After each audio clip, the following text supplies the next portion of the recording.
அவருடைய பிறந்தநாள் அன்னைக்கு ஒரு கிளிம்ஸ் ஒன்று வெளியாகுது. அதில் கையில் ஒரு கத்தியை வச்சுருக்காரு. வயலன்ஸை கிரியேட் பண்ண வராரா, மக்கள் மத்தியில் வயலன்ஸை புகுத்துறாரா அப்படின்ற விமர்சனங்கள் எல்லாம் தொடங்கிடுச்சு. ஒரு படம், அந்த படத்தில் வரக்கூடிய ஒரு கிளிம்ஸையும் ஒரு தலைவர் கட்சி கோட்பாட்டையும் கூட பிரிச்சிக்க முடியாத அளவுக்கு தமிழக மக்கள் அவ்வளோ முட்டாள்கள் நீங்கள் நினைக்கிறீங்களா? நான் சேலத்துலேருந்து வண்டியிலேயே கிளம்பி வந்திருக்கேன். இவரை பார்க்கறதுக்காக தான் வந்தேன். வந்து பார்க்க கூட இல்லை. நான் வந்து தாவேக்காவுக்கு ஓட்டு போட மாட்டேன் அப்படின்னு சொல்கிறேன். இன்னைக்கு டாட்டா காமிக்கலன்னா இந்த ஓட்டு போய்டும் சொல்லி வந்தாருன்னா அது செல்ஃபிஷ் இல்லையா? ரெண்டாவது, அடுத்த வருஷம் அந்த மனுஷன் வருவான மாட்டானா? இந்த வாட்டி ஹாய் சொல்கிறாரு, அடுத்த வருஷம் வருவாரா? அந்த குழந்தைங்களுக்கு 10th + 2 குழந்தைங்களுக்கு பரிசளிப்பு விழா நடந்தது இல்லைங்களா? அங்கேயும் பல குழந்தைகள் கேட்டுச்சு, அண்ணா இதோட நிறுத்திடாதீங்க, நடிக்கலான்னு. என்ன சொல்லுவார்? நடிக்க முடியாது, போ கீழே பண்ண சொல்ல முடியும், பார்க்கலாமா? அதே மாதிரி ஒரு பார்க்கலாமா தான் அங்கே முடியாதுன்றதையோ இல்லை அப்புறம் பார்க்கலான்றதையோ, தேர்தல் முடிவுகளை பொறுத்து பார்ப்போம் அப்படின்னும் போது அப்போ தேர்தலில் தோத்துட்டா திரும்பவும் நடிக்க போயிடுவாரா? ஏன் ஜெயிச்சுட்டா நடிக்கூடாதா? எம்ஜிஆர் வந்து தொடர்ந்து நடிச்சுக்கிட்டே இருந்தார் முதல்வர் ஆயிட்டும். ஏன்னா அவரால் மக்கள் கிட்ட தன்னுடைய கருத்துக்களை கொண்டு போய் சேர்க்கறதுக்கு சினிமா வாஸ் அ மீடியம். இப்போ cinema was the only medium sir. இப்போ அப்படி கிடையாதுல்ல. சினிமா அப்படிங்கிறது வெகு மக்களை போய் சேர வேண்டிய ஒரு விஷயமா இருந்துச்சு. அதனால இது பண்ணாங்க. இப்போ சோஷியல் மீடியான்னு இருக்கு, செல்போன் எடுத்தாலே கையில் வந்துடும். சூப்பர். அப்போ என்ன பண்ணலாம்? விஜய் சார் வந்து சினிமா நடிக்காம சன் டிவியில் ஒரு சீரியலும் ஒரு இன்ஸ்டாகிராமில் ரீல்ஸ் போட சொல்லாமல் அப்போ கரெக்டாக இருக்குமா?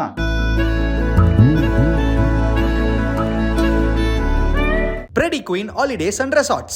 Safe journey, secured stay, aesthetic environment, unexplored places, authentic foods. Live together, love together, laugh together. June 22 நடிகரும் தமிழக வெற்றிக் கழகத்தினுடைய தலைவருமான விஜய் அவர்களுடைய 51வது பிறந்தநாள் ஒரு பக்கம் வெகு விமர்சையாக கொண்டாடப்படுது. பிறந்த நாள் அப்படின்ட்டு வரும்போது அவரை பார்க்கறதுக்காக, தலைவரை பார்க்கணும் அப்படின்ட்டு ரசிகர்களாக இருக்கட்டும், தொண்டர்களாக இருக்கட்டும் வீட்டு வாசலில் குவியறாங்க. பட் வந்து ஒரு கையாவது காமிச்சிட்டு போயிருக்கலாமே அப்படிங்கிறதுன்னு அங்கே இருந்தவங்களுடைய கோரிக்கையாக இருக்கு. ஏன் அதை விஜய் அவர்கள் பண்ணலைன்னு நினைக்கிறீங்க? இதுக்கு பலவேறு கட்ட விளக்கங்கள் சொல்ல முடியும். டு ஸ்டார்ட் வித் வந்து கடைசியாக அந்த பதில் சொன்னால் நல்லாயிருக்கும். முதல்ல வந்து இதுக்கு முன்னாடி நடந்த சில ஆண்டுகளில் நடக்கப்பட்ட நிகழ்வுகளில் வந்து சில அசம்பாவிதங்கள் நடந்திருக்கு. இதனால் வந்து தன்னுடைய பிறந்த நாளில் வந்து இந்த மாதிரி தன்னை பார்க்க வந்து யாருக்கு இந்த மாதிரி நடக்கிறது வந்து யார் விரும்புவா? இப்போ உங்களுக்கு ஒரு பேச்சு கேட்குறேன், யாரோ ஒருத்தருக்கு பர்த்டே அவங்க ஃபேமிலியில், அவர் பர்த்டேக்கு கோயிலுக்கு கிளம்புனாலே போகும்போது அடிப்படுது, பைக்கு ஸ்கிட் ஆகுது, விழறோன்னா அவர் கோயிலுக்கு போகலான்னு சொல்லுவாரா? இல்லை, அப்படியே கேஷுவலாக கடந்துருவோன்றது வந்து அவங்களுக்கு புரிதல். அது மாதிரி தன்னுடைய பிறந்த நாளுக்காக வேறு எந்த காரணமும் இல்லாமல் ஆயிரக்கணக்கான கிலோமீட்டர், நூற்றுக்கணக்கான கிலோமீட்டர் தாண்டி வராங்க.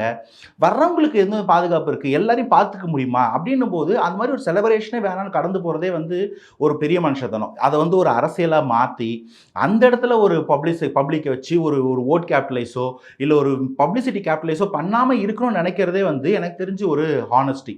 அதுக்குள்ளே ஒருத்தர் இருக்கிறாருன்னும் போது இன்னும் நீங்கள் ஏன் பேசலன்னு கேள்வி கேட்குறது வந்து முதல் பாயிண்ட் லாஜிக் கிடையாது. ரெண்டாவது வந்து இப்போ ஃபார் எக்ஸாம்பிள் விஜய் வந்து வீட்டிலே இருந்தாருன்னு வச்சுப்போம். அவர் வீட்டில் இருந்தாருன்னு கூட நமக்கு தெரியாது. ஒருவேளை ஒரு வீட்டிலே இருந்தாருன்னு வச்சுப்போம்.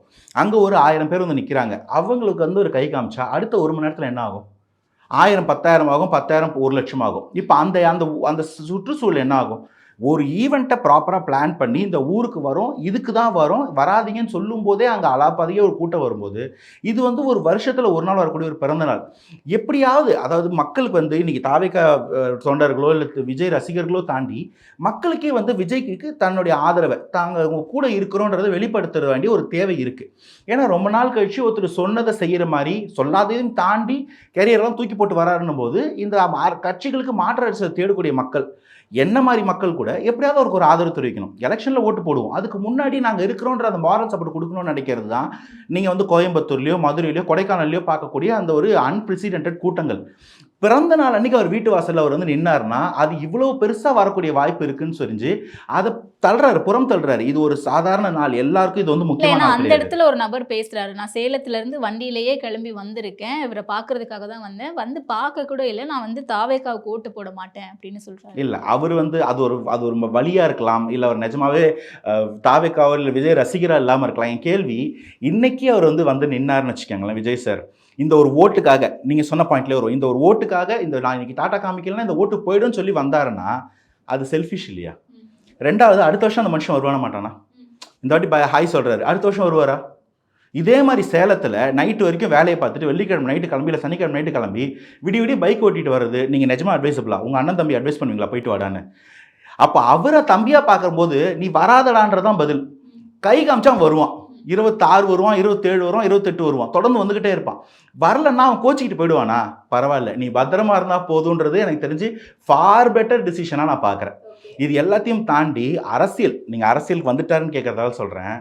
தமிழகத்தில் 2 விதமான தலைவர்கள் இருந்தாங்க. ஒருத்தர் தன்னுடைய பிறந்த நாளுக்கு தள்ளாத வயதிலும் ஒரு மேடையை போட்டு நடுவில் அவரே நடுவராக உட்காந்து பாசத்தலைவனுக்கு பாராட்டு விழான்னு ஒன்று நடத்தி, இவருடைய புகழுக்கு காரணம் சினிமாவா, இவருடைய புகழுக்கு காரணம் அரசியலான்னு பட்டிமன்றம் நடத்தி தானே நடுவராக இருந்து ஒருத்தர் சொல்கிற கவிதையும் கட்டுரையும் கேட்டு சிலாகிச்சவர்.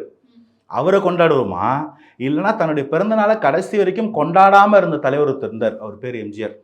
அவர் பிறந்தநாள் கொண்டாடினதே இல்லை, தெரியுங்களா? ஸோ இது என்ன காட்டுதுன்னா, எம்ஜிஆர் சொன்ன காரணத்தையே கோட் பண்ணுறேன். லட்சக்கணக்கான பேர் சாப்பாட்டுக்கே கஷ்டப்படும் போது என்ன அந்த நாளை எடுத்து கொண்டாட சொல்கிறீங்களா? இது ஒரு தீபாவளி, ஒரு பொங்கல், ஒரு புது வருஷம், சித்திரை ஒன்றுனா கதை வேறங்க.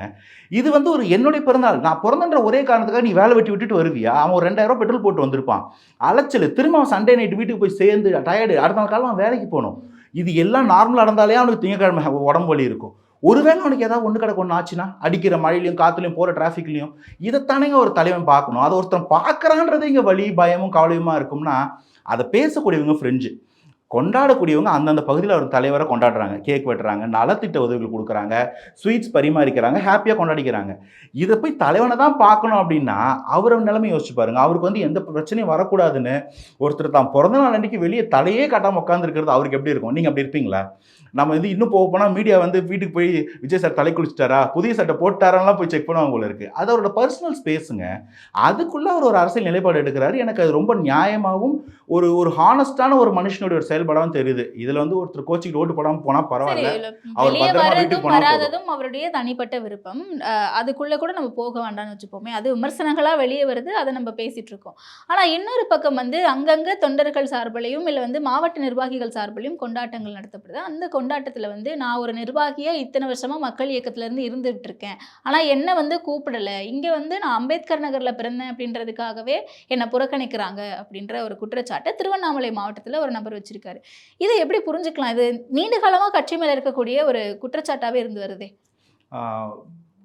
அடிமட்டத்தில் இந்த மாதிரி குற்றச்சாட்டுகள் இந்த கட்சி உருவாகும் போது இருக்கிறது ரொம்ப யதார்த்தம் தான். ஏன்னா புதுசாக ஃபார்ம் ஆகிற ஒரு பார்ட்டி, அந்த பார்ட்டியோட டிசைன் பார்த்தீங்கன்னா எல்லாரும் ஒரே மாதிரி 20-25 வருஷம் அந்த கட்சியோட அந்த தலைவரோட ரசிகராக இருந்து கட்சியில் ரசிகர் மன்றம் பண்ணுறது வந்து அப்புறம் மக்கள் நற்பணி மன்றமாக இயக்கமாக மாறி இன்றைக்கி கட்சியாக மாறி வந்து நிற்கிறாங்க.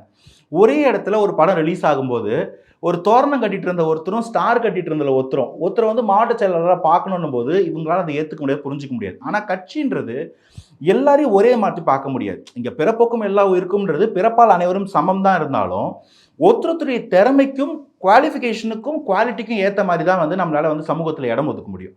இதில் வந்து மக்களை அனுசரிக்கக்கூடிய ஒருத்தர், நிறைய பேர் அரவணைக்கக்கூடிய ஒருத்தர், ஒரு தெளிவாக ஒரு பப்ளிக் ஸ்பேரில் ஒர்க் பண்ணக்கூடிய ஒருத்தருக்கு கொடுக்கக்கூடிய ஒரு அங்கீகாரத்தையோ இடத்தையோ முக்கியத்துவத்தையோ ஒரு புரிதல் இல்லாத ஒரு இம்மெச்சூர்டான பர்சனை கொடுக்கணும்னு நீங்கள் எதிர்பார்க்க முடியாது. இதுக்கு எக்ஸாம்பிள் அங்கேயே நடந்துச்சு. நீங்கள் சொன்ன அந்த ஒரு வருத்தத்தில் இருந்த ஒருத்தருடைய செயல்பாடை பாருங்கள். அந்த ஒரு பேரணியில் அமைதியாக கலந்துக்காம அந்த இடத்துல ஒரு ரக்கஸ் கிரியேட் பண்ணுறாரு. யாருக்கு போஸ்டிங் வழங்கப்பட்டதோ அவர் அந்த இடத்துல அமைதியாக இவரை எதுவும் பண்ணாமல் கடந்து அந்த இடத்துல போகிறாங்க. இந்த ரக்கஸ் கிரியேட் பண்ணுறவர் தொடர்ந்து ப்ரெஸ் மீட் கொடுக்குறாரு, எல்லா மீடியாவும் சந்திக்கிறாரு. இந்த போஸ்டிங்கில் இருக்கிறவர் அது மாதிரி எதுவுமே செய்யல, அவர் பாட்டு அந்த ஈவெண்ட்டை தொடர்ந்து போகிறார். ஸோ அவருக்கு இவர் கூட ஒரு பெட்டர் மெச்சூரிட்டி, ஒரு பெட்டர் பொலிட்டிக்கல் அண்டர்ஸ்டாண்டிங்கில் ஒரு பப்ளிக் ஸ்பேஸ் எப்படி ஹேண்டில் பண்ணணும்னு தெரிஞ்சிருக்கு இல்லையா? இல்லை, எனக்கு பொறுப்பு கொடுக்கல, அட்லீஸ்ட் இப்படி ஒரு பேரணி நடத்தணும் அப்படின்ற ஒரு அழைப்பாவது கொடுத்துருக்கலாமே அப்படிங்கிறத அவருடைய கோரிக்கை. இல்லை அது வந்து கடைசியாக அவர் சொல்லக்கூடிய குற்றச்சாட்டு அது. ஆனால் அவர் என்ன சொல்கிறாருன்னா, இந்த மாவட்டத்தை பிரிக்கும் போது இவர் பக்கத்து தொகுதியை சேர்ந்தவர், அவருக்கு இங்கே போட்டிருக்கீங்க, அப்படி போகும்போது இன்னும் கீழ் மட்டத்தில் வரும்போது அது வந்து அந்தந்த பகுதி சார்ந்தவங்களுக்கு கொடுக்கப்படலை. விச் மீன்ஸ் இந்த பகுதியில் நான் தான் இருக்கேன், கொடுத்துருந்தா எனக்கு கொடுத்துருக்கணும், எனக்கு கொடுக்காம அவருக்கு கொடுத்துருக்கீங்கன்றதை தான் அவர் இந்த மாதிரி சுற்றி வளைச்சு சொல்கிறாரு. ஸோ இதெல்லாம் கட்சியோட செயல்பாடுகள். அந்த கட்சியோட நிட்டிகிரிஸ்குள்ளே நம்ம போயிட்டு சார் புசியானந்த் சார் மாற்றிடுங்க இவர் போடுங்கன்னு சொல்கிறது நம்ம வேலை கிடையாது. யாரை போடணும், யாருக்கு முக்கியத்துவம் கொடுக்கணுன்றது அந்த கட்சியோட முடிவு, அது அவங்களுடைய ப்ரொராகேட்டிவ். அதை முடிவு பண்ணுறதுக்கு நிறைய லாஜிக் இருக்குது. பொதுச் செயலாளருக்கு விசுவாசியாக இருந்தால் மட்டும்தான் இங்கே பொறுப்பு அப்படின்ற விஷயத்தையும் சொல்கிறாரு. அது குற்றச்சாட்டுங்க. நீங்கள் அஇஅதிமுக இது நடக்கலன்னு சொல்கிறீங்களா? திமுகவில், மதிமுகவில், காங்கிரஸில், பாஜகவில் எங்கே நடக்கலை? வரி வெளியில் போகிற ஒருத்தர், டிசெண்டண்ட்டாக இருக்கிற ஒருத்தர், அங்கே இருக்கிற ஒருத்தர் குற்றம் சாட்டிட்டு போகிறது ரொம்ப யதார்த்தம் தான். கட்சின்ற ஒரு வீடுன்னு இருந்தாலே, ஒரு கிளாஸ் ரூம்னு இருந்தாலே 4 பேருக்குள்ளே சண்டை சச்சரவு இருக்கும். அங்கே இருக்கக்கூடிய கிளாஸ் டீச்சரோ கட்சின்னு இருந்தால் தலைவரோ அதை அரவணைச்சிக்குவாங்க. பட் இந்த மாதிரி ஒரு சின்ன பிரச்சனை, ஒரு கிராஸ் ரூட்டில் இருக்க ஒரு ஃப்ரிஞ்சு, இன்னைக்கு காலையில் மேபி அவங்க 2 பேர் சமாதானமாக கூட போயிருக்கலாம். இல்லை நேற்று நைட்டு ஒரு தளபதி படத்தை பார்த்துட்டு ஒரு ரிலாக்ஸ் கூட இருக்கலாம். ஆனால் நம்ம அதை வந்து இவ்வளோ பிரச்சனையாக பூத கண்ணாடி வச்சு பார்க்குறது ஏன் அப்படின்றதான் நீங்கள் கேட்கணும். ஏன்னா எப்படியாவது வந்து தாவேக்கா மேலே ஒரு கற்பிதம், அவங்களுடைய ஃபண்டமெண்டல்ஸில் ஏதோ ஒரு ப்ராப்ளம் இருக்குன்னு ஒரு கன்ஸ்ட்ரக்ட் பண்ண எல்லாரும் ட்ரை பண்ணிக்கிட்டு இருக்கிறாங்க. அந்த அட்டெம்ப்ட் தான் வந்து இதெல்லாம் வந்து பூத கண்ணாடி வச்சு பார்க்க வேண்டிய தேவை ஏற்படுது. இது ரொம்ப ஒரு சாதாரணமான பிரச்சனை, எல்லா இடத்துலையும் இருக்கக்கூடிய பிரச்சனை. தாவேக்கால இது இல்லைன்னு சொல்லலை, பட் தாவேக்கால இருக்கிறதுக்கான காரணம் இதுதான். புதுசாக ஃபார்ம் ஆகுறாங்க, ஒரு எலெக்ஷன் தாண்டிட்டாங்கன்னு வச்சுக்கோங்களேன், அவங்களுக்கு புரிஞ்சிடும் ஹையரார்க்கினா இப்படி தான். எல்லாரும் வந்து ஒரு செஸ் போர்டில் ராஜா வேலையை பார்க்க முடியாது. நான் ஒரு ராஜா இருந்தாருன்னா 2 மந்திரி இருக்கணும், 2 தளபதி இருக்கணும், 8 பானா இருக்கணும். பானா இருக்கிறது குறைவும் கிடையாது, தளபதியாக இருக்கிறது பெருமை கிடையாது. ஒருத்தருக்கு ஒரு வேலை. ஸோ நமக்கு என்ன வேலையை நம்ம வேலையை சரியாக செஞ்சோம்னா எப்படி தளபதி முதல்வர் வருவார். இதெல்லாம் புரிஞ்சுக்க கொஞ்சம் டைம் ஆகும். அது வரைக்கும் இந்த பூசல்கள் இருக்குன்னு தான், அதை கட்சி சரி பண்ணணும், அவ்வளோதான். ஓகே. இப்போ பிறந்த நாள் அன்னைக்கு வீட்டு வாசலில் போய் நின்று நான் பார்த்தே ஆகணும்னு சொல்கிறதோ, இல்லை இன்னைக்கு நான் இத்தனை வருஷமாக இருந்தேன் எனக்கு பொறுப்பு கொடுக்கல அப்படின்னு சொல்கிறதோ, இது வெறும் ரசிக மனப்பான்மை அப்படின்னு மட்டுமே புரிஞ்சுக்க முடியுமா? அப்போ நீங்கள் அவருக்கு எனக்கு என்ன ப்ராப்ளமாக பார்க்குறேன்னா, அவர் கட்சி ஆரம்பிச்சு அடுத்த நாளே அவர் ரசிகர்கள் எல்லாரும் வந்து எடுத்து போட்டுட்டு MA political science Indira university national யூனிவர்சிட்டியில் முடிச்சுட்டு வந்துடணும் நீங்கள் எதிர்பார்க்குறீங்க. அவங்க அடிப்படையில் ரசிகர்கள்ங்க. இந்த நம்ம கட்டமைப்பு நீங்கள் கட்சின்னு எடுத்துக்கங்க, நம்ம நாடுன்னு எடுத்துக்கங்க, எல்லாருக்கும் ஒரே லெவல் மெச்சூரிட்டி இருக்காது. நான் அதுதான் முன்னாடியே இந்த கேள்வி வரும்னு தெரிஞ்சுதான் நான் சொன்னேன். பிறப்போக்கும் எல்லா உயிருக்கும்ன்றது நம்ம எல்லாருடைய பிறப்பின் அடிப்படையில் நம்ம சமம். அதற்காக எல்லாரும் சமமாயிட முடியாது. நீங்கள் ஹோஸ்ட் பண்ணுற மாதிரி ஏன் நான் ஹோஸ்டர் கூட நான் கேட்க முடியாது. ஏன்னா நீங்கள் தான் அதுக்கு சரியானவங்க. நான் ஏன் எனக்கு உரிமை இல்லையா, எனக்கு இங்கே சமத்துவம் இல்லையான்னு கேட்குற மாதிரி இருக்குது. ஹோஸ்ட்டாக இருக்கிறதுக்கு ஒரு தகுதி இருக்காது, நீங்கள் பண்ணணும். கேமராமேனாக இருக்கிறதுக்கு ஒரு படிப்பு இருக்காது, படித்தவங்க தான் பண்ணணும். எல்லாத்தையும் எல்லாரும் பண்ணிட முடியாது. அதுபோல் அந்த கட்சியிலையும் வந்து எல்லாரும் என்னென்ன பண்ண முடியுன்றது கட்டமைப்பு இருக்குது. சில பேர் ரசிகர்களாகவே இருப்பான், அவன் ஓட்டு போடுவான், 10 பேர்கிட்ட போய் ஓட்டு போடுன்னு சொல்லுவான், தளபதியை பற்றி கொண்டாடுவான், அவன் அதை அழகாக செய்வான். அவனுக்குன்னு ஒரு வேலை இருக்கும், ஒரு குடும்பம் இருக்கும். எல்லாரையும் கொண்டு வந்து ஏன் மாவட்ட செயலர் ஆக்கல? நம்ம என்ன 1.5 கோடி மாவட்ட செயலர் போஸ்டிங்காக போட முடியும்? இல்லை நாளைக்கு வந்து 1.5 கோடி எம்எல்ஏ சீட்டு கொடுக்க முடியுமா? ஸோ ஒருத்தருக்கு ஒரு கெப்பாசிட்டி இருக்குது, ஒரு ரோல் இருக்குது. அதுக்கு ஏற்றவங்களை அங்கே ஃபிக்ஸ் பண்ணுறது தான் வேலை. அதைத்தான் வந்து அந்த கட்சி செஞ்சுக்கிட்டு இருக்கு. அந்த கட்சியோட பொதுச் செயலாளருடைய பிரைமரி டாஸ்க் அதுதான். இனிஷியலாக இந்த ரக்கஸ் வரதுக்கு காரணம் எல்லாம் ஒரு தளத்துலேருந்து ஒரு பிளேன்லேருந்து ரைஸ் ஆகிறாங்க. அவங்களுக்குள்ளே இந்த மாதிரி இழுபறி இருக்கும். இப்போ திமுக பார்த்தீங்கன்னா ஒரு கேடர் பேஸ்டு பார்ட்டி. எல்லாருமே அடிப்படையில் இருந்து மொழிப்போர், போராட்டம், அப்படி ஹிந்தி எதிர்ப்பு அப்படின்னு ஒரு படியாக மேலே ஏறி வராங்க. அங்கே அண்ணாவின் மறைவுக்கு அப்புறம் தலைவர்கள் மேல்மட்ட தலைவர்கள் நடுவில் எவ்வளோ பிரச்சனை இருந்துச்சு. இப்போ அம்மாவின் மறைவுக்கு அப்புறம், ஜெயலலிதா அம்மாவோட மறைவுக்கு அப்புறம் அதிமுகவில் எடப்பாடியாரா, ஓபிஎஸ்ஸா, இல்லை எத்தனை பேர் வந்து ரக்கஸ் கிரியேட் பண்ணாங்க. அன்றைக்கி நம்ம அதை யோசிக்கவே இல்லை. இன்றைக்கி கீழ்மட்டத்தில் 2 பேர் பேசுகிறாங்கன்னொடனே அந்த பிரச்சனை வருது. இங்கே தலைவர் மட்டும் ஃபிக்ஸ்டு, கீழே இருக்கவங்களாம் ஒரு ஸ்டெப்பாக ஏறி அந்த லேடரில் மேலே வந்து இந்த ஹையரார்கி ஃபார்ம் ஆகணும். இந்த எலெக்ஷன், இந்த 2026 தேர்தல் முடிவறதுக்கும் இந்த கட்சியோட அந்த கட்டமைப்பு ஹையரார்கி பேஸில் புரிஞ்சு, ஓ அண்ணன் சொன்னால் நம்ம கேட்கணும் போல, நம்ம கீழே இருக்கோம், அப்போ தான் நம்ம சொன்னால் கேட்பான் போலன்றது இவங்க புரிஞ்சுக்கிறதுக்கு ஒரு டைம் எடுக்கும். இதைத்தான் அவங்கள வந்து நம்ம பொலிட்டிசேஷன் சொல்கிறோம். That will take some time, let it take some time. But அந்த டைம் தான் எவ்வளோன்னு இருக்குல்ல, அதுதான் ரொம்ப நாள் கிடையாது. இல்லை தேர்தலுக்கு இதுக்கும் நான் சம்மந்தப்படுத்தலை. தேர்தலை நடத்துறதுக்கும் தேர்தலில் அந்த வியூகத்துக்கோ தனிப்பட்ட ஸ்பெஷலிஸ்ட் எக்ஸ்பர்ட் பேனல் இருக்கிறாங்க, அதை தனி வச்சுக்கோங்க. நாங்கள் வந்து இதை முடிச்சாதான் தேர்தலுக்கு நாங்கள் ப்ரிப்பேர்ட்னு சொல்லலை. நான் இது ரெண்டுத்தையும் வந்து பேரலல் பண்ணுறேன். இந்த 26 தேர்தலை நோக்கி ஒரு பயணம். அது வந்து அந்த ஸ்ட்ராட்டஜிஸ்ட் டீமாக இருக்கலாம், இல்லை வந்து மேல்மட்ட டீமாக இருக்கலாம். அவங்க சொல்கிறதெல்லாம் இவங்க செய்வாங்க. நாளைக்கே வந்து திருவண்ணாமலை மாவட்டத்துக்கு தளபதி வராரு, ஒரு ஈவெண்ட் பண்ணுறாருன்னா, நீங்கள் சொன்ன இந்த 2 பேரும் அங்கே வந்து நிற்பாங்க, முண்டி அடிச்சுட்டு அவங்களுடைய வேலையை செய்வாங்க. அவங்களே வந்து ஆதவர்ஜுனா ஒருத்தருக்கு ஃபோன் பண்ணி இந்த வேலையை நீ செய்ப்பான்னு சொல்லி, சிடி நிர்மல்குமார் இன்னொருத்தருக்கு ஃபோன் பண்ணி இந்த வேலையை செய்ப்பான்னு சொல்லி, இது ரெண்டுத்தையும் வந்து புசி ஆனந்த் அவர் வந்து ஓவர்சி பண்ணான்னு வச்சுக்கோங்களேன், இந்த வேலை நடக்கும். விஜய் அங்கே வரும்போது எல்லாரும் எனக்குமா இருப்பாங்க, ஹாப்பியாக இருக்கும். அந்த ஈவெண்ட் அதோட அந்த பிரச்சனைலாம் முடிஞ்சிடும். பட் இவங்களே இவங்களுக்குள்ள இந்த சிஸ்டமேட்டிக்காக செட்டில் ஆகணும் ஆகிறதுக்கு ஒரு டைம் எடுக்கும். அதுக்கு சம்மந்தம் இல்லை. இது தனியாக நடக்கும், இது தனியாக நடக்கும். எலெக்ஷன் முடியும்போது இது ஒரு ஹோலிஸ்டிக்காக ஒர்க் டவுன் ஆயிருக்கும் அப்படின்னு சொல்லலாம். ஓகே. ஏன்னா நம்ம நிறைய இடத்துல பார்த்துருக்கோம், ஒரே கோஷ்டியே வந்து ஒரே இடத்துக்கே 2 பேருமே 2 குரூப்புமே போயிட்டு அங்கே சண்டை போடுறதா இருக்கட்டும், பிரச்சனைகள், இந்த மாதிரி பல கட்சியில் பார்த்துருக்கோம். அது தமிழக வெற்றி கழகத்துலேயும் வருது அப்படின்னும் போது அதுதான் கேட்குறது, அது ஒரு பேக் ஃபயராக இருக்காது அப்படின்னு. கண்டிப்பாக அதான் சொன்னேன். இந்த மாதிரி இடத்துல வாய்ப்பு இருக்குது. இந்த மாதிரி ஒரு கூட்டம் சேரும்போது அது அந்த மாதிரி ஒரு பூசல்கள் ஏற கண்டிப்பாக வாய்ப்பு இருக்கும். இப்போ நீங்கள் விஜய் வச்சுக்க தாவேக்காவே எடுத்துக்கங்களேன். டு பி ப்ரிசைஸ், ஒருத்தங்க வந்து கில்லி ரசிகர் மன்றத்தில் வந்து இருப்பாங்க, ஒருத்தர் பகவதி ரசிகர் மன்றத்தில் வந்து இருப்பாங்க. 2 பேரும் ஒரே இணக்கமாக இருப்பாங்கன்னு சொல்ல முடியாது. ஆனால் அவங்களை இணக்கமாக்கிறதுக்கு ஒன்று போதும், அந்த தலைவனின் முகம் அந்த பகுதிக்கு வந்து போனால் போதும், எல்லாரும் இணைஞ்சிருவாங்க. இவங்களுக்கு பொதுவாக வெளியில் இருக்கக்கூடிய எதிரிகள் இன்னும் இவங்களை வந்து ஃபேஸ் பண்ண ஆரம்பிக்கல. திமுக காரங்களோ அதிமுக காரங்களோ இந்த கட்சியில் நீங்கள் பகவதி ரசிகர் மன்றத்தை தொட்டால் கில்லி ரசிகர் மன்றம் வந்துடும்.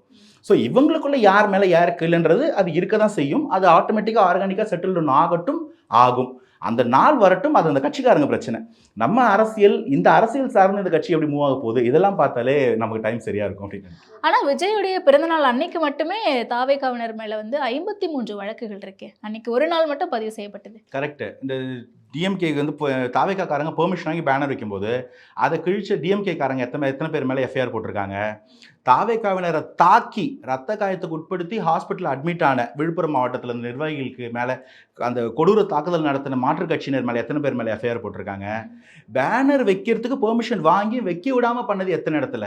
நான் வந்து தாவேக்கால குற்றம் சாட்டப்பட்டவங்களோ இல்லை வந்து ஏதாவது ஒரு தப்பு பண்ணியிருந்தா அவங்க எல்லாரும் வந்து புனிதர்கள்னு சொல்கிறதுக்கு நான் ஒன்றும் பாஜக வாஷிங் மிஷின் கிடையாது. ஆனால் அவங்களுக்கு ஜனநாயக உரிமைகள் மறுக்கப்படும் போது, பெர்மிஷன் வாங்கிட்டும் சில விஷயங்களை செய்யப்பட முடியாத போது, கட்சியை வளர்ப்பியா, இந்த பகுதியில் எப்படி கட்சியை வளர்ப்பேன்னு பாட்டு கேட்டு ஒருத்தவங்க வந்து அடிக்கும்போது இதற்கு எத்தனை எஃப்ஐஆர் போட்டிருக்கீங்க?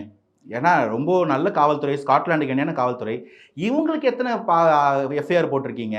இல்லை அவங்க மேலே பேனர் வச்சதை தாண்டின சில இடங்களில் வந்து வன்முறை அவங்க கட்சியினரே கையாண்டாங்கன்னு சொல்கிறாங்க. அதுக்கும் அவங்க பொதுச்செயலாளர் பதில் சொல்கிறாரு. 10 நாள் மணி கட்சியில் சேர்ந்தவன், 12ஆம் மணி கட்சியில் சேர்ந்தவன், மாற்றுக் கட்சியிலேருந்து வந்தவன் வெறும் ஆன்லைனில் அப்ளை பண்ணி ஒரு கார்டை வாங்கி வச்சுக்கிட்டு அந்த துண்டை தோளில் போட்டு அவன் பண்ணுற வன்முறைக்கும் அக்கிரமத்துக்கும் தாவேகா தொண்டன்ற பிராண்டை கொண்டு வருவீங்களா? அதை எடுத்து நீங்கள் ப்ராப்பராக இன்ட்ராகேட் பண்ண மாட்டீங்களா? எந்த ஒரு ரிப்போர்ட்டும் இல்லாமல் தாவேகாவினர்னு எல்லா இடத்துலையும் ஃப்ரேம் பண்ண ட்ரை பண்ணுறது எதுக்கு? இதுதான் திமுக தாவேகா மேலே வச்சிருக்கிற அச்சமா? S, of course. ஏன்னா 10ஆம் மணி தான் அந்த பையன் கட்சியில் சேர்ந்துருக்கிறான். அவன் வேற கட்சியில் இருந்தான். இந்த கட்சியில் சேர்கிறதுக்கு நீங்கள் வந்து எந்த விதத்தையும் தடை பண்ண முடியாது. ஆன்லைனில் போர்ட்டல் இருக்குது, போயிட்டு அப்ளை பண்ணால் அந்த கார்டு ஆட்டோமேட்டிக்காக பிரிண்ட் ஆகிட போகுது. இதை எடுத்து வச்சுக்கிட்டு தோளில் ஒரு துண்டை வாங்கி தாவேக்கா துண்டை போட்டுட்டு அவங்க என்ன அட்ராசிட்டி பண்ணாலும் உடனே தாவேக்காவினர் பிராண்ட் பண்ணுவீங்களா? இப்படின்னு ஏகப்பட்ட கேள்வி கேட்குது. சட்ட ஒழுங்கை காப்பாற்றக்கூடிய நம்ம காவல்துறை இதெல்லாமும் சேர்த்து கணக்கு எடுத்துக்கிட்டு நிஜமாவே அவங்க தொண்டர் தானா, இல்லை அவங்களுக்கு நேரக்கூடிய அநீதிகள், இல்லை சட்டப்பூர்வமாக அவங்க பெர்மிஷன் வாங்கி செய்ய முடியாத கொண்டாட்டங்களுக்கும் சேர்த்து கேஸ் போட்டிங்கன்னா கரெக்டாக இருக்கும். திமுக காரங்க மாற்றுக் கட்சி மேலே எத்தனை எஃப்ஐஆர் போட்டிருக்காங்கன்னு கேட்டுட்டு சொல்லுங்க. ஏன்னா தாவேகாவினர் மேலே போட்ட எஃப்ஐஆர் மட்டும் தான் நியூஸில் வருது. திமுக மேலே எஃப்ஐஆர் போடலையா, இல்லை போட்டது நியூஸில் வரலையான்னு கேளுங்க, அப்புறம் பதில் சொல்கிறோம். At the end of the day தப்பு யார் பண்ணாலும் தண்டிக்கணும், அதில் மாற்று கருத்தே இல்லை. தப்பு பண்ணக்கூடியவங்க எங்கே இருந்தாலும் அவங்க தண்டனைக்கு உட்படுத்தணும். ஆனால் அதுவாச்சும் இங்கே நியாயப்படி நடக்குதா? ஜஸ்டிஸ் வந்து ஈக்விட்டபிளாக இருக்குன்றதான் என் கேள்வி. இல்லை, ஆனால் அந்த ஒரு நாள் 53 வழக்குகள் அப்படிங்கிறது ஹியூஜ் நம்பர்ல சார். ஆமாங்க, அவ்வளோ அடக்குமுறைன்னு நான் சொல்கிறேன். இதை நான் வந்து அவ்வளோ பேர் வந்து தப்பு பண்ணாங்கன்னு சொல்வீங்களா, இல்லை அவ்வளோ பேர் இடத்துல தேடி எஃப்ஐஆர் போட்டாங்கன்னு சொல்வீங்களா? ஸோ இது தேடி எஃப்ஐஆர் போட்டிருந்தா இது நியாயமா? இப்படி தான் ஏங்க எல்லா கொண்டாட்டங்களையும் இப்படி தான் நீங்கள் வந்து பண்ணுறீங்களா? அதுக்கு முந்தின நாள் வந்து வள்ளுவர் கோட்டத்தை திறக்க வைக்க வரத்துக்கு முதல்வருக்கு பேனர் வைக்கிறாங்க. அடுத்த நாள் பெர்மிஷன் வாங்கிட்டு தாவேகாவினர் கொண்டாட்டத்துக்கு பேனர் வைக்கக்கூடாது, அந்த இடத்துல ஒரு ஈவென்ட் பண்ணுறாங்க பேனர் வைக்கக்கூடாது. விழுப்புரத்தில் வந்து நீ கட்சி பேனர் வைப்பியா, தாவேகாவை வளர்ப்பியான்னு கேட்டு அடித்து வெட்டியிருக்காங்க, ரத்தம் சொட்ட ஹாஸ்பிட்டல் அட்மிட் பண்ணியிருக்காங்க. ஸோ இப்போ இதெல்லாம் கேட்க மாட்டீங்களா? அதை மட்டும் தான் கேட்பீங்களா? ஏன்னா எஃப்ஐஆர் போட்டுல ஒருத்தர் குற்றவாளியா, அவன் தப்பு பண்ணானா, நிஜமாக அவன் தாவேகா காரனா, இல்லை இது வந்து ஒரு ஃப்ரேம் பண்ண எஃப்ஐஆரா? எல்லா கேள்வியும் தானே கேட்கணும். அப்படி தானே பார்க்கணும் எல்லாத்தையும்.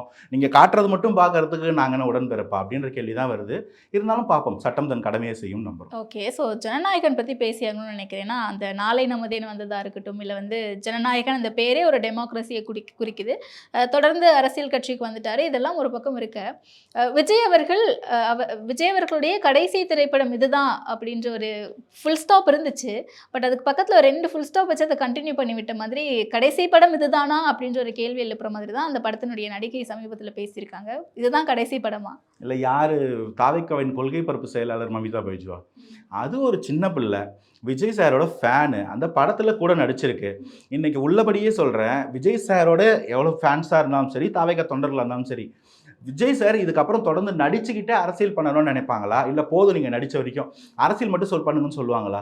என் கேள்வி திரும்ப நான் எம்ஜிஆர் கிட்டே போகிறேன். எப்பயுமே எம்ஜிஆர் கம்பேர் பண்ணுறீங்க விஜய்க்குன்னு சொல்கிறீங்க. எம்ஜிஆர் மாதிரி விஜய் சார் பர்த்டே கொண்டாடாமல் இருக்கிறாருன்னு நான் பார்க்குறேன். எம்ஜிஆர் வந்து தொடர்ந்து நடிச்சுக்கிட்டே இருந்தார் முதல்வர் ஆகிட்டோம். ஏன்னா அவரால் மக்கள்கிட்ட தன்னுடைய கருத்துக்களை கொண்டு போய் சேர்க்கறதுக்கு சினிமா வாஸ் அ மீடியம். சினிமாக்காரங்க அரசியல் பண்ணக்கூடாதுன்னு நீங்க கேட்டீங்கன்னா அதுக்கு நான் வேற கேள்வியெல்லாம் கேட்பேன். அப்ப cinema was the only medium sir. இப்ப அப்படி கிடையாதுல்ல. ஏன் இல்ல, அப்ப பிரஸ் இல்லையா? முரசொலியில டெய்லி கட்டுரை எழுதினாரு உடன்பிறப்புக்கு கலைஞர். எத்தனை பேர் அப்ப நியூஸ் பேப்பர் வாங்கி படிச்சிட்டு இருந்தாங்க? எத்தனை பேருக்கு அப்ப அந்த ஒரு நாலேஜ் இருந்துச்சு? சினிமா அப்படிங்கறது வெகு மக்களை போய் சேர வேண்டிய ஒரு விஷயமா இருந்துச்சு. அதனால இது பண்ணாங்க. இப்ப சோஷியல் மீடியான்னு இருக்கு, செல்போன் எடுத்தாலே கையில வந்துருது. சூப்பர். அப்ப என்ன பண்ணலாம்? விஜய் சார் வந்து சினிமா நடிக்காம சன் டிவில ஒரு சீரியலும் ஒரு இன்ஸ்டாகிராம்ல ரீல்ஸ் போட சொல்லாம அப்ப கரெக்டா இருக்குமா? சினிமா தானே உங்களுக்கு பழசு, ரீல்ஸ் போட சொன்னா புதுசா இவ்வளவு இருக்குங்களா? நாளைக்கு அப்படிதானே சார் அரசியல் பண்ணிட்டு இருக்காரு, ட்விட்டர்லயும் இன்ஸ்டாகிராம் ரீல்ஸ்லயும். ஏங்க தான் கருத்தை அதுதாங்க டபுள் ஸ்டாண்டர்ட் புரியுதுங்களா? நீங்களே சொல்றீங்க சினிமா மட்டும் தான் ஒரே மீடியமா, சோஷியல் மீடியா ஹேண்டில் பண்ண சொல்லுங்கன்னு. சோஷியல் மீடியால ஒரு கருத்தை போட்டா உடனே வந்து சோஷியல் மீடியா அதுதான் சார் இவ்வளவு நாள் அதுதானே பண்ணிட்டு இருக்காரு, அப்படியே கண்டினியூ பண்ணலாமே இல்ல. கேக்குறேன். நான் என்ன சொல்றேன்னா, சினிமா வந்து விஜய் சார் நடிக்கிறேன்னு சொல்லல. மமிதா பைஜு வந்து தாவேகாவுடைய கொள்கை பரப்பு செயலாளர். சரி என்கிட்ட சொன்னாரு அப்படின்னு தானே அது சொல்றாங்க. ஒரு இம்மெச்சூர் குழந்தையா இருக்குங்க. நான் லெட் மீ கம்ப்ளீட். உங்களுக்கு உங்க ஆர்வம் எனக்கு புரியுது, but let me answer please. Vijay sir நடிக்கிறேன்னு சொல்லலை. நடிக்கிறேன்னு சொன்னால் அது கிரைமும் கிடையாது. எம்ஜிஆர் தன்னுடைய அரசியல் கரியரோட சேர்த்து திரைப்படத்தில் தொடர்ந்து நடிச்சுக்கிட்டே இருந்தாருன்றது ஹிஸ்ட்ரி. ஸோ அது மாதிரி ஒன்று பண்ணால் வந்து ரசிகர்களையும் தொண்டர்களையும் அதன் வழியாக கைட் பண்ணுறதுக்கான, இல்லை அவங்களை என்டர்டெயின் பண்ணிக்கிட்டே அவங்களை கேபிட்டலைஸ் பண்ணுறதுக்கான வாய்ப்பு இருக்க தான் செய்யும். விஜய் சார் மாதிரி ஒரு நம்பர் 1ல இருக்கிறதுக்கு நிப்பாட்டுறதுக்கும் வித்தியாசம் இருக்குது. ஸோ விஜய் சார் நிப்பாட்டக்கூடாதுன்றது கோடிக்கணக்கான ரசிகர்களின் எதிர்பார்ப்பு. அது ஒரு பக்கம் வச்சிடலாம். ரெண்டாவது, இந்த ஸ்டேட்மெண்ட் சொன்னது தாவேக்காவோ விஜய் சாரோ கிடையாது. கூட நடித்த அந்த பிள்ளை வாஸ் அ ஃபேன். அந்த பிள்ளை ஒரு ஆர்வத்தில் கேட்டு அது ஒரு வார்த்தை சொல்லும்போது அதை அஃபிஷியல் ஸ்டேட்மெண்ட்டாக தயவுசெய்து எடுத்துக்காதீங்க. இது இந்த ஸ்டேஜில் நடந்துச்சு. அந்த குழந்தைங்களுக்கு 10th + 2 குழந்தைங்களுக்கு பரிசளிப்பு விழா நடந்தது இல்லைங்களா? அங்கேயும் பல குழந்தைகள் கேட்டுச்சு, அண்ணா இதோட நிறுத்திடாதீங்க, நடிக்கலான்னு. என்ன சொல்லுவார்? நடிக்க முடியாது, போ கீழே போனால் சொல்ல முடியும், பார்க்கலாமா? அதே மாதிரி ஒரு பார்க்கலாமான்னு அங்கே முடியாதுன்றதையோ இல்லை அப்புறம் பார்க்கலான்றதையோ, தேர்தல் முடிவுகளை பொறுத்து பார்ப்போம் அப்படின்னும் போது அப்ப தேர்தலில் தோத்துட்டா திரும்பவும் நடிக்க போயிடுவாரா? ஏன் ஜெயிச்சுட்டா நடிக்கூடாதா? என் கேள்வி இதாங்க. அவர் பார்க்கலாம்னு சொன்னது ஏன் நீங்க வந்து இவ்வளவு பதட்டமா வரீங்கன்னு? பார்க்கலாம் அப்படின்னா பதட்டம் இல்லை சார், கேட்குறேன். என் பதில் என்னன்னா, திரும்பவும் அதே தான். அவர் நடிக்க மாட்டேன்றது அவரோட நிலைப்பாடு. சார் நீங்கள் நடிக்கணும்னு அவர் கூட இருந்த ஏகப்பட்ட பேர் சொன்னதையும் அவர் காது கொடுத்து கூட கேட்கல. வெயிட் பண்ணுங்க, வேணான்லாம் சொல்லலை. முடிவு எடுத்தது தான் மக்கள் பணின்னு சொல்கிறது. அதுதான் ஒரு நிலைப்பாடாக பல பேர், பல மூத்த அரசியல் நிர்வாகிகளோ இல்லை அரசியல் கிரிட்டிக்ஸோ சொல்கிறத நான் பார்த்துருக்கேன். இதை சொன்னது ஒரு குழந்தை. அந்த குழந்தை வந்து ஒரு ஃபேன். அவங்க சொல்கிறதையே நம்ம ஃபைனல் ஸ்டேட்மெண்ட் எடுத்துக்க முடியாது. ஒருவேளை அவர் நடிக்கணும்னு வந்தாலும் அது வரவேற்கப்படும். ஏன்னா சினிமா ஒன்றும் இங்கே வந்து பயப்படப்பட வேண்டிய ஒரு மூட நம்பிக்கை இல்லை. அது ஒரு ஆரோக்கியமான அறிவியல். அதன் வழியில் நிறைய நல்ல கருத்துக்கள் கொண்டு போய் சேர்க்க முடியும். அதை அவர் செய்கிறாருன்னா தப்பு ஒன்றும் இல்லை. பட் அஃபிஷியல் ஸ்டேட்மெண்ட் வராமல் ஒரு ஆக்ட்ரஸ் சொன்னதை வச்சுக்கிட்டே நம்ம வந்து எந்த ஒரு ஸ்பெகுலேஷன்ஸ்குள்ளேயும் போக முடியாது.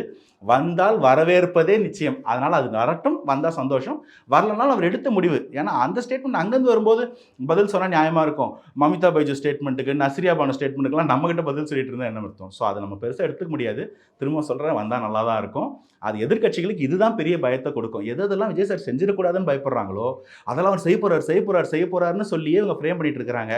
ஒரு எக்ஸாம்பிள் சொல்லணும்னா பாருங்க, பாஜக அதிமுக கள்ளக்கூட்டணின்னு சொல்லிட்டு இருந்தாங்க. திமுக கூட்டணி வச்ச பிறகு அதை பற்றி பதிலே இல்லை. அந்த மாதிரி தான் இதுவும் இருக்கும். அவர் நடிச்சா நல்லா தான் இருக்கும். அதனால எந்த பாதிப்பும் இல்லை. ஓகே, ஸோ அரசியலுக்கு வந்துட்டாரு. திரைப்படமும் முழுக்க முடிஞ்சிருச்சு அண்ட் ரிலீஸ்க்காக மட்டும்தான் வெயிட்டிங். அவருடைய பிறந்தநாள் அன்னைக்கு ஒரு கிளிம்ஸ் ஒன்று வெளியாகுது. அதில் கையில் ஒரு கத்தியை வச்சுருக்காரு. வைலன்ஸை கிரியேட் பண்ண வராரா, மக்கள் மத்தியில் வைலன்ஸை புகுத்துறாரா அப்படின்ற விமர்சனங்கள் எல்லாம் தொடங்கிடுச்சு. நீங்கள் வந்து அரசியலுக்கு வந்த பிறகு பொறுப்புணர்வோடு இருக்க வேண்டாமா அப்படிலாம் பேசுகிறாங்க. அரசியலுக்கு வந்த பிறகு தான் வந்து பிரபாகரன் கூட துப்பாக்கியில் நான் வந்து பயிற்சி எடுத்தேன், AK-74 அரிசி போன்ற தோட்டாவில் சுட்டேன்னு சொல்லி ஒரு ஃபோட்டோ சீமான் அவர்கள் ரிலீஸ் பண்ணியிருக்காங்க. நீங்கள் வந்து அண்ணாமலை அவர்கள் அரசியலுக்கு வந்த பிறகு தான் நெஜ துப்பாக்கியை வச்சுக்கிட்டு அவர் வந்து ட்ரைனிங் எடுத்த ஒரு ஃபோட்டோ வீடியோலாம் வெளில வந்துச்சு. அதை தாண்டி வந்து பார்த்தீங்கன்னா, நீங்கள் நெஞ்சுக்கு நீதின்ற ஒரு படத்தில் துப்பாக்கி வச்ச போலீஸ்காரராக தான் நடிச்சிருந்தார் உதயநிதி. என் கேள்வி என்னென்னா, ஒரு படம், அந்த படத்தில் வரக்கூடிய ஒரு கிளிம்ஸையும் ஒரு தலைவர் கட்சி கோட்பாட்டையும் கூட பிரிச்சிக்க முடியாத அளவுக்கு தமிழக மக்கள் அவ்வளோ முட்டாள்கள் நீங்கள் நினைக்கிறீங்களா? ஒரு படத்தில் ஒரு மனுஷன் போலீஸ், இப்போ இப்படி கேட்டுறேன், அந்த படத்தில் போலீஸ் யூனிஃபார்ம் போட்டு வராரு, அப்போ அவர் என்ன IPSக்கு எழுத போகிறாரு, அரசியல் விட்டு UPSC போகிறாருன்னு சொல்வீங்களா? யாருங்க இவ்வளோ அறிவாளிங்களா கமெண்ட் வைக்கிறது? ஸோ இதெல்லாம் இது ரொம்ப லேமாக இருக்குது. நல்ல கமெண்ட்டாக சொல்லுங்கள், நம்ம அதுக்கு பதில் சொல்லலாம். படத்தை தனியாக பார்க்கும் முதல்ல ஒரு அந்த மெச்சூரிட்டிக்கு வாங்க, அதுக்கப்புறம் நீங்கள் அரசியலில் கேள்வி கேளுங்க, நாங்கள் பதில் சொல்கிறோம். இன்னொரு பக்கம் மதுரையில் நடந்த அந்த முருகன் மாநாடு, அதுவும் வெகு விமர்சையாக நடக்குது. ஸோ இது ரெண்டுத்தையுமே ஒரு கம்பேரிட்டிவ் பார்வையோட பார்க்கலாமா அப்படின்னு நான் நினைக்கிறேன். ஏன்னா மதுரை மாநாடு நடக்கக்கூடாது, முருகன் மாநாடு அப்படின்ட்டு எல்லா கட்சிகளும் பரவலாக பேசினாங்க. விஜய் அவர்கள் அதை பற்றி எதுவும் பெருசாக பேசலை. அண்ட் அங்கே கொள்கை தலைவர்கள் அப்படின்னு சொல்லக்கூடிய பெரியாரை விமர்சனம் செய்கிறாங்க, ஒரு வீடியோவில் அண்ணா அவர்கள் விமர்சனம் செய்கிறாங்க. அண்ட் அதுக்குமே விஜய் எதுவும் சொல்லலை. இது ரெண்டுத்தையுமே எப்படி பார்க்கலாம்? ஆக்சுவலி ரெண்டும் வந்து டோட்டலாக ரெண்டு தனிப்பட்ட விஷயங்கள். ஆனால் நீங்கள் சொல்லும்போது எனக்கு ஒரு சந்தேகம் எழுது. எந்த ஒரு பர்டிகுலர் ரீசனும் இல்லாமல் ஏன் ஜூன் 22 இந்த முருகர் பக்தர் மாநாடு நடத்தினாங்க அப்படின்ற கேள்வி வரதான் செய்யுது.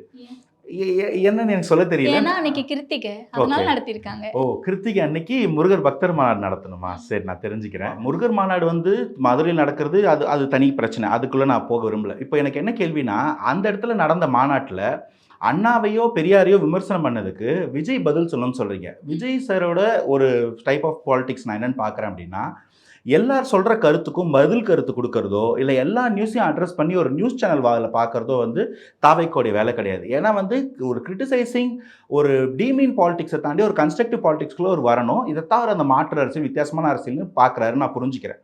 இதுக்கு முன்னாடி வந்து சீமான் அண்ணன் வந்து பெரியாரை பற்றி பேசும்போது கூட இவர் மாற்று கருத்து தெரிவிக்கல.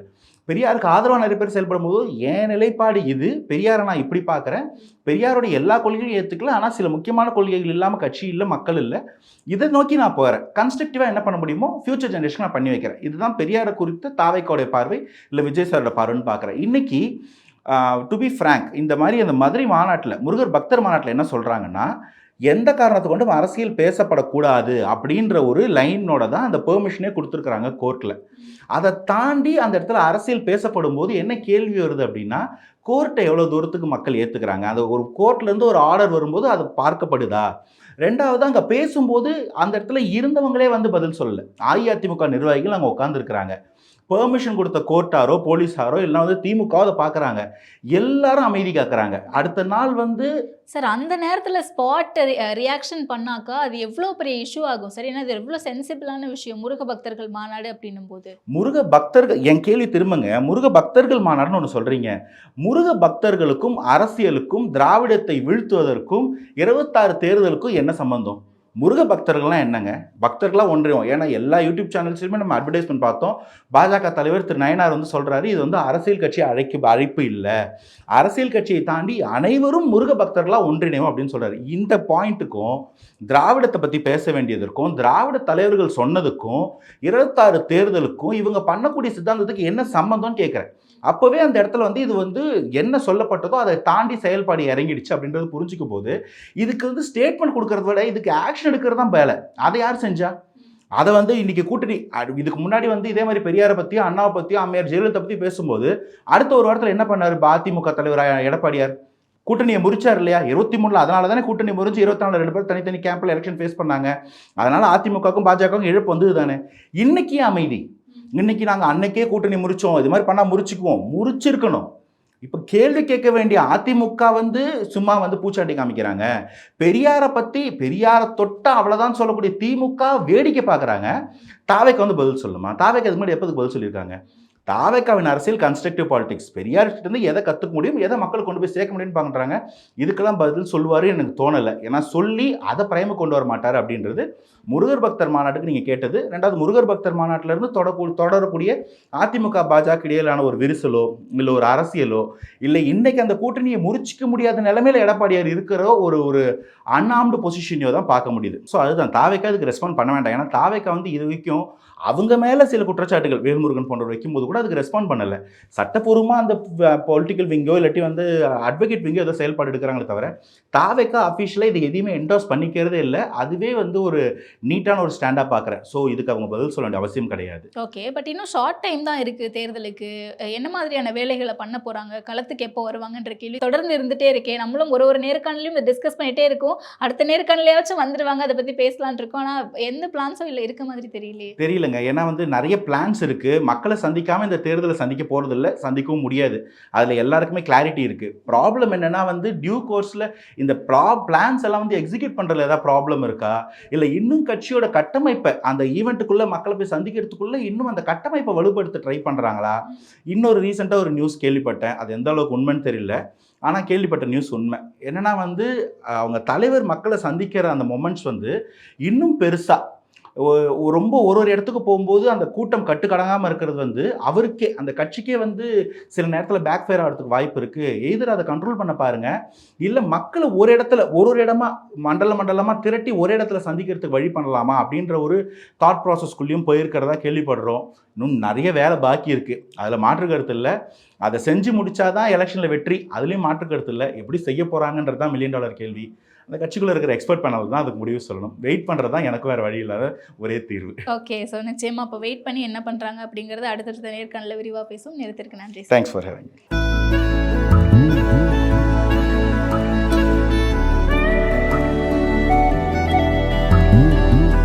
உங்கள் தந்திவன் தொலைக்காட்சியில் Preddy Queen Holidays and Resorts. Safe journey, secured stay, aesthetic environment, unexplored places, authentic foods, live together, love together, laugh together.